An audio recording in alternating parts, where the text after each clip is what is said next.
Welcome to Road to Cana, where we talk about marriage readiness for single Catholics. On the road to Cana, there's gonna be terrain, 'cause a life in love takes time to find the way. On the road to Cana, remember who's the key, 'cause if marriage is to last, it will take three. 'Cause if marriage is to last, if marriage is to last, 'cause if marriage is to last, it will take three. On the road, we'll take three. On the road, we'll take three. On the road, we'll take three. On the road.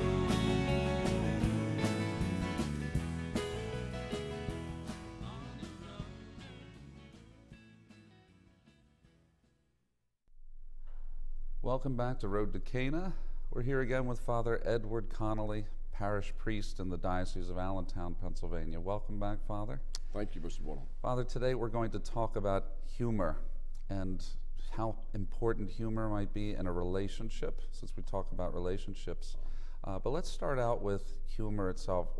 What is humor? Oh, my. Well, I'll try and answer to that, but before I answer it, could I just make some sort of a statement? Number one, never marry anybody who doesn't have a sense of humor. Okay? Well, let's just So you- close the show. Close the That's show. all. That's it. Yeah, I can't imagine being happily married to anybody who didn't have a sense of humor. Otherwise, everything is gloom and doom and utter darkness and tragedy, and every little thing becomes, my God, have mercy.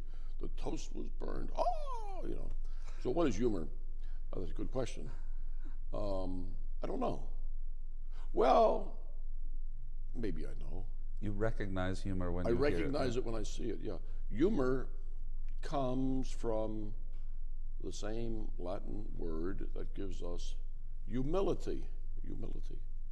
So humor and humility are connected. And humility comes from a more fundamental Latin word, which is humus, H-U-M-U-S, which kind of sort of comes over into English, doesn't it? You can go to the garden store and buy a bag of humus. Unfortunately, you can't buy a bag of humor, but you can buy a bag of humus. And what is humus? Well, humus is organic material. It's dirt. It's dirt. It's good dirt. It's good dirt. It's dirt that makes things grow. And the whole idea is that all of us are made of humus, and unto humus we shall return, okay? As it says in the book of Genesis, that you have come from dust, and unto dust you shall return. We've all heard about the little girl who said to her mother, Mother, is it true that we come from dust and that we're going back to dust? And the mother said, yes, that's true. That's what the good book says. And the little girl says, there's somebody either coming or going underneath my bed. Now, how did humus get connected with humility, and how do the two of them get connected with humor? Well, I think it's kind of funny, I hope you think it's funny too, to realize that our bodies, and I'm kind of attached to my body. Are you attached to yours? I'm with it 24/7. And I kind of amusing that my body is eventually going to go back into the humus and is going to decay. And you might say, well, I don't think that's very funny. Well, I do. Why do I think that's funny? Because I will not decay. I will not decay. I'm not going to die. But my body is going to die, okay? And why do I think that's funny? Well, maybe you only appreciate that as you get older, because the body rebels against you more and more as you get older, okay? And so, in a way, you're sort of happy to get rid of it and to apply for a new one, which is what I am doing. I've already put in my application for a new body. I recommend you do the same. Is that right? How do I go about doing that? What office? What government office? Well, no, it's you have to do with the Bible, the church, the sacraments, that sort of thing. It's God will give you a new body.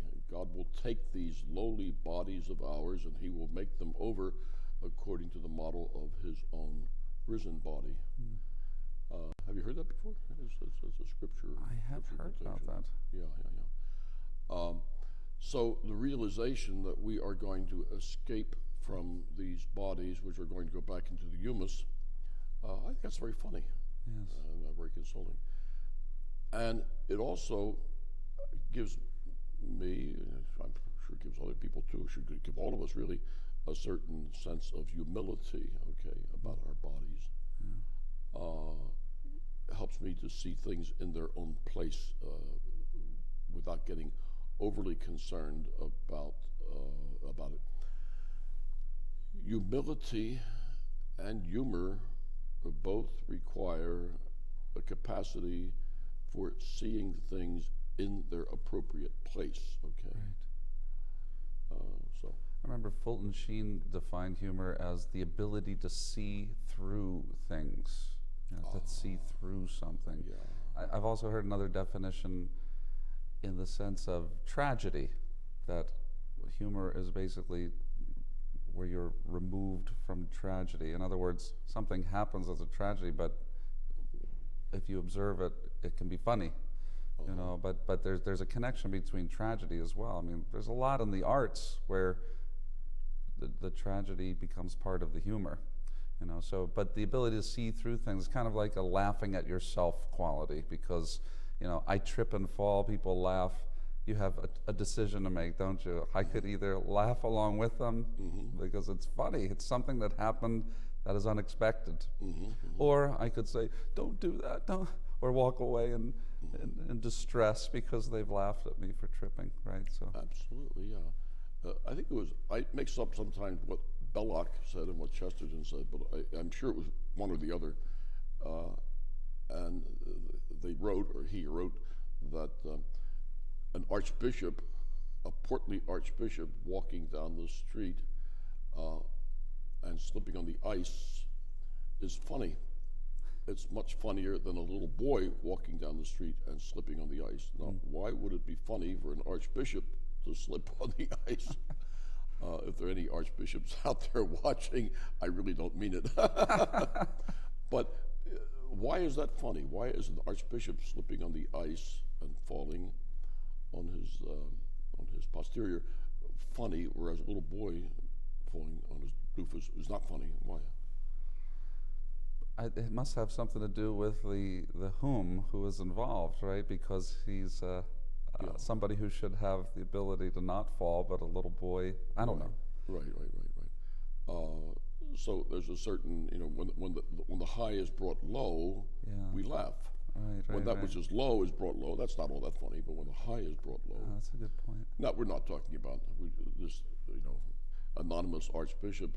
We're not wishing him any harm. We're just saying, if he fell on his backside and then picked himself up, that would be kind of funny.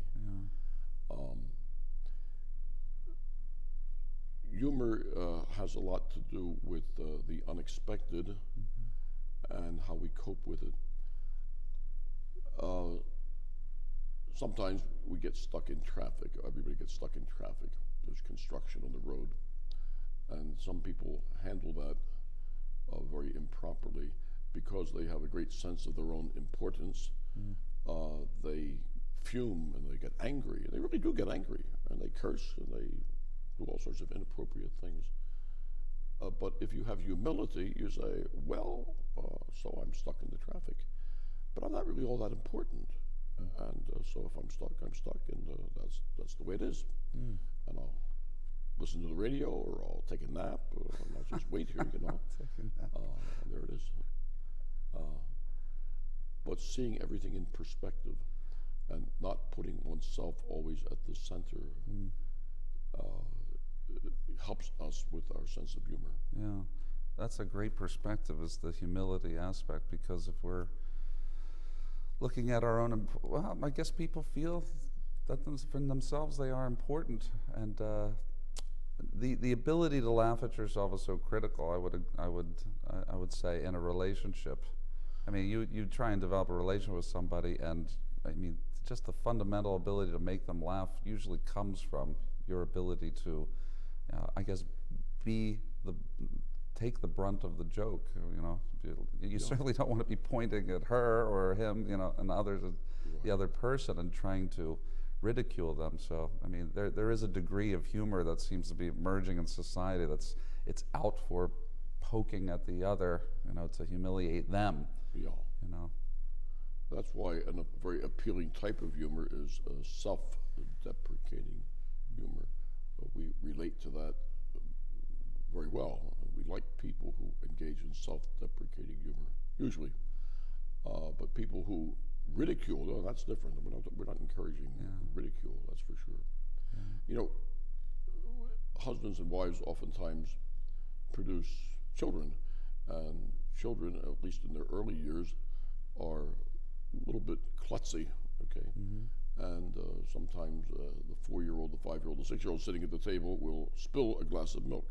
Mm-hmm. And God forbid that the father of the family, you know, doesn't have a sense of humor, because if he doesn't, he may very well explode, you know, and lash out, you know, and say abusive things, you know.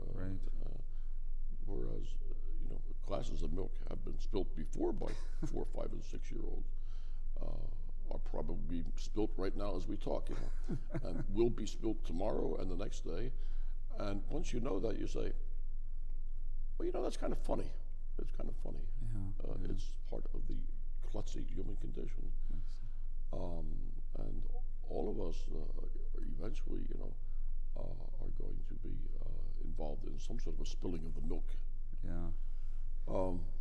And that's the humiliation, isn't it? Those who impose that, you know, they find that not to be funny, and they explode and what have you, but it's inevitable that they will do something like that, and then that's when they recoil because they don't have that sense of humor. And the embarrassment that they can't be as perfect as they're declaring everyone else should be in their surroundings. Exactly, yeah. Well, we're going to take a moment right now and go to our experts and see what they have to say on the subject of humor. Humor is essential. It's what makes us human. You know, you never heard of an animal that had a good sense of humor, although we might throw our projection on them. You know, my dogs had a good sense of humor. Well, I don't think so. Humor is essential because humor is the recognition of the absurd, which is, life is full of absurdities. And the biggest absurdities are our own foibles and tics and you know, not and bad habits or, you know, our idiosyncrasies. Yes, I think we take ourselves much too seriously to begin with. When I get up in the morning and I look in the mirror, I get a big laugh. And that laugh takes me through the rest of the day. But yeah, I had one guy that was down in the dumps. Everything seemed to be going wrong. And so I gave him an assignment that I want you to go on the internet and read some jokes every day. So maybe that'll, you know, cheer him up a little bit. I said, you gotta, you know, you can manufacture joy. It's not like we're waiting for something to make us joyful. We have something to make us joyful already. We're connected to God. And we have many gifts. We have health. We have, you know, friends. We have family, all these things.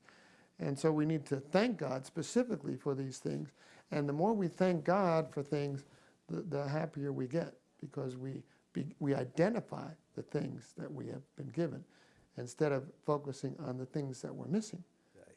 So that if I can laugh at myself and my own foibles and my own shortcomings, then I can relate to the shortcomings and foibles of others. So I can laugh at them, not to their face, like I do to myself, but I can laugh at their mistakes, and I can say, well, he's part of the human race just like me. We have to enjoy and find lovable, although at times that's not easy, the funny things about each one of us and admit to them.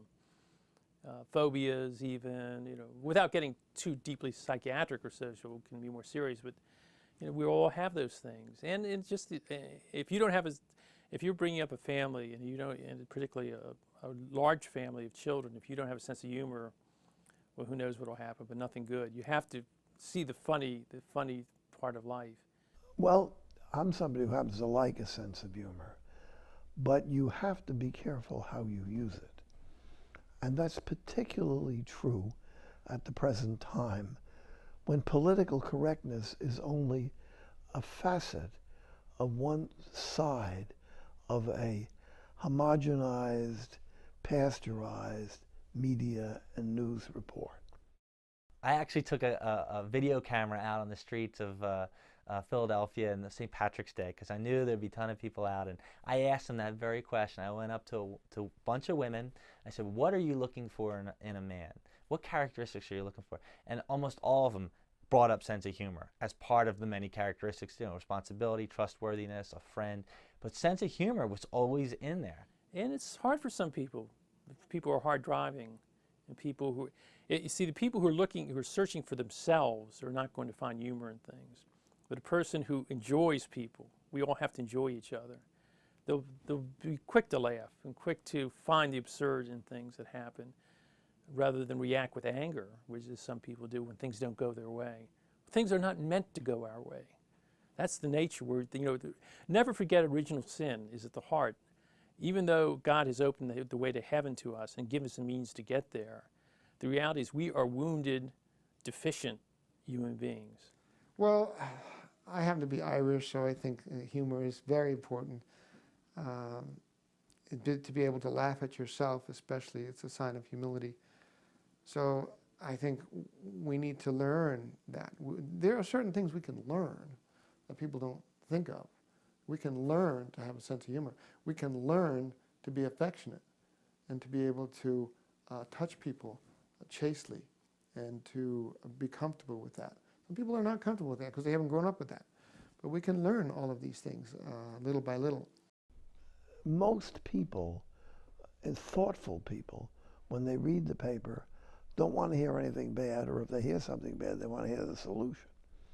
We're, again, programmed for what might be called by some people happiness or contentment. And don't rock the boat. Now, as I have observed couples over the years, ordinarily married couples aren't that humorous with each other. I'm not sure why. I guess they'd have to have some kind of real freedom and trusting of the other person, that they wouldn't get hurt. And because most humor has a little bit of an edge on it. It's one of the reasons I probably am much better off as a monk, because I spend my life with humor. And if you're in a very close relationship, particularly with a sensitive person, that may not go over very well. We make mistakes, and we make lots of mistakes. And we have to be quick to apologize, quick to recognize them, but also quick to just, there I go again, this famous expression goes, which you're familiar with it. There I go again, pardon me. And if you have a sense of humor, you also can diffuse a lot of situations that otherwise could lead to the proverbial, the lamp being thrown across the room at a person's head. The anger, yelling, screaming, manifestation, not talking to the other person for 3 days at a time, that type of business, which can happen in a marriage at one point or another, but it's really childish. So on the subject of humor, and kind of in a broad sense, big question. Has society lost a sense of humor, and how does that affect us, everyday people who are, trying to live, the Christian life, and who believe that humor is an important part of our daily life? Has society lost its sense of humor? You notice a lot of comedy shows on TV, right? Mm-hmm. And someone would say, well, we haven't lost our sense of humor. If anything, our sense of humor has increased. But I don't know. Sometimes the humor that we see on TV or hear on TV is very sarcastic humor. It's very biting.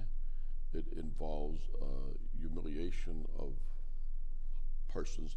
For example, late night talk shows will do a lot of humor about, celebrities or about the President of the United States.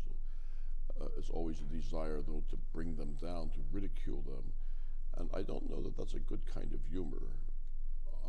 I prefer that the humor be more jokes about one's own self or about human life rather than biting humor. Sarcastic, the word sarcastic literally means? It means flesh eating, comes from the Greek word for flesh and eating. Oh my goodness. So sarcastic humor is flesh eating humor, which really isn't all that humorous, Oh my goodness. in the long run. To get a broader perspective on what humor is, we look at the word comedy. And comedy is fundamentally some story that ends happily, okay? That's really what comedy is, a happy ending. Whereas tragedy is something that is the opposite. It's a story that ends unhappily, okay? And Dante, the great Italian poet, perhaps one of the greatest in Western literature, spoke about the Divine Comedy, okay, the Divine Comedy. And why did he call it the Divine Comedy? Because ultimately it winds up happily. Christianity is a great comedy. So that's what I mean, comedy. The resurrection of Jesus from the dead is a magnificent comedy. Now, by comedy, we don't mean something that's ridiculous or absurd. We mean instead that it is the ultimate happy ending, okay? And if I am in Christ Jesus, then regardless of the trials and turmoils of this life, I will wind up as part of the comedy. You see what I mean? Yes. I thoroughly expect that when everything is said and done, that I'm going to wind up as an eternally happy person. Glorious, beautiful, joyful, and I expect the same for you.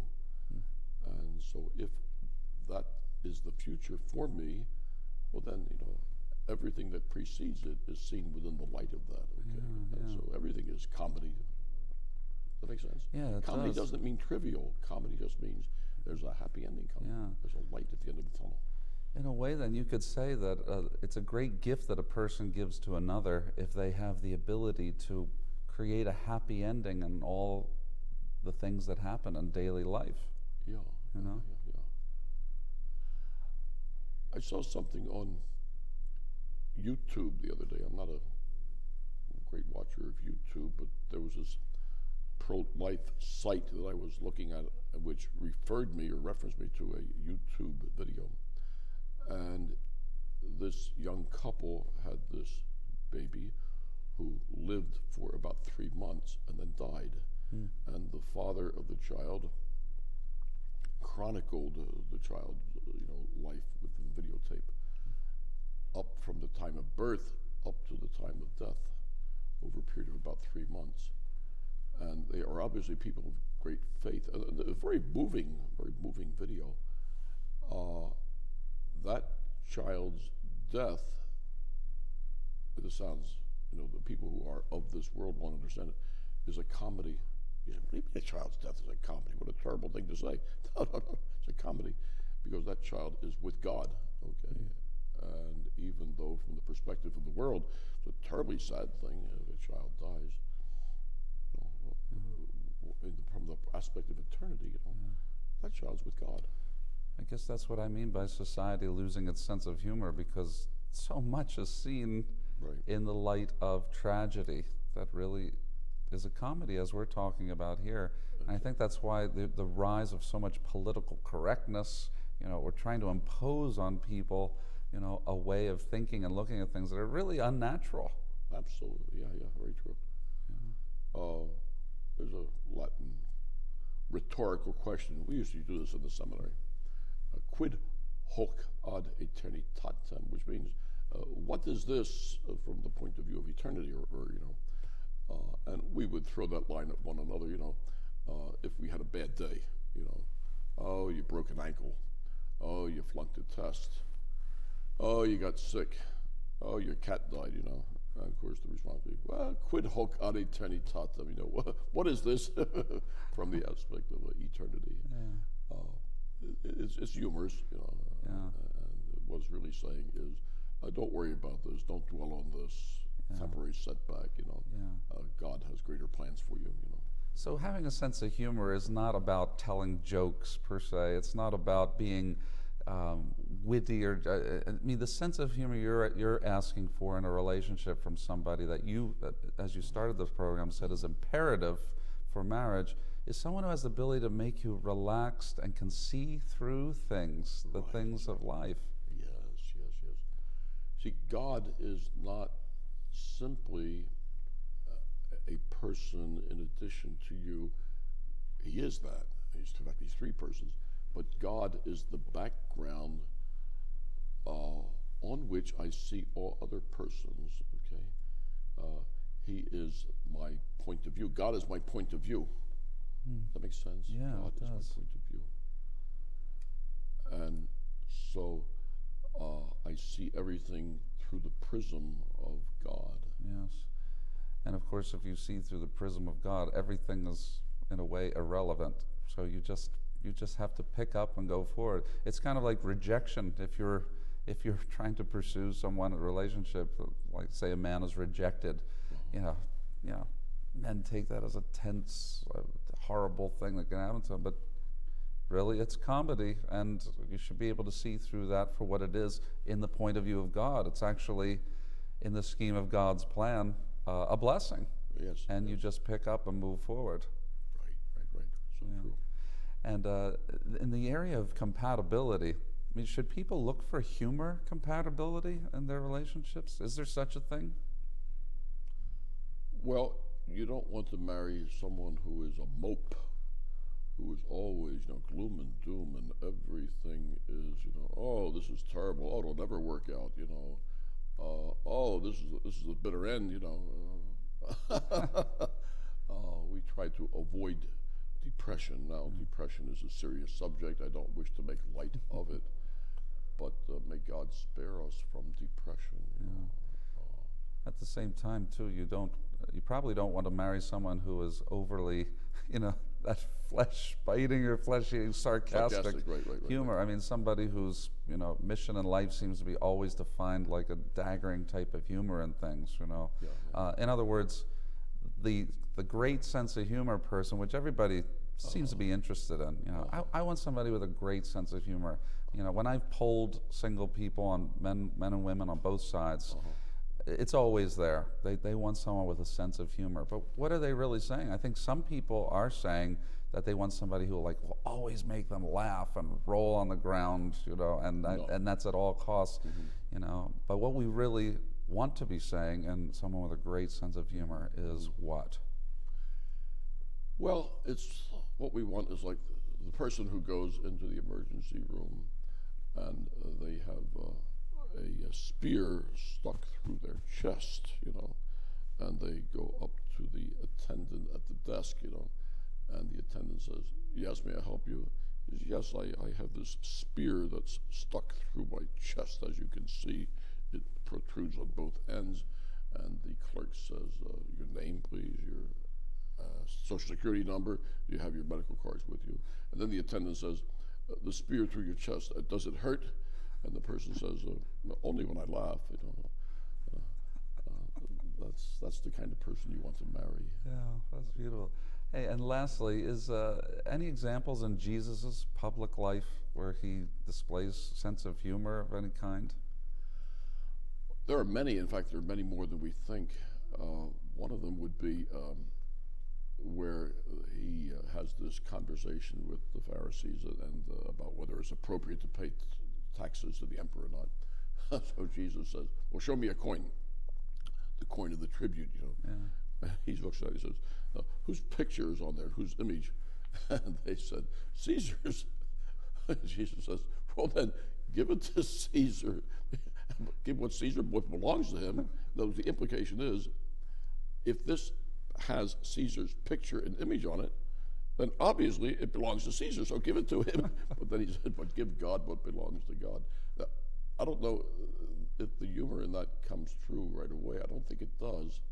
But if you think about it, it would be like you showing me a dollar bill, and I would say, whose picture is on that? And you say, George Washington. Say, oh, well, then give it to George Washington, if his picture is on it. That's funny, isn't it? That is funny. Yeah. Or Jesus says to the young man that he has to that his father died. He can't follow him because his father died. He has to bury his father. Right. And Jesus says, "I'll let the dead bury the dead." Well, it doesn't make any sense. Let the dead bury the dead. It's funny. It's just a funny line. Let the dead bury the dead. Yeah. There's nothing recorded where and then they laughed. You never get that. So you're almost left having to figure out what was right. What was the humor in it. But well, that's interesting. Anyway, that's all the time we have. It's a fun topic. Sense of humor is so critical in a relationship, but maybe not the humor that you think. So we want to be careful of what is the sense of humor we're looking for, and really to be able to laugh at ourselves is absolutely critical in marriage. And that's it. Thank you for joining us. Go to our website, www.roadtocana.com. Other resources, these programs, share them with others. And remember while you're on this road that God has a plan for you and to keep Christ's peace with you always. On the road.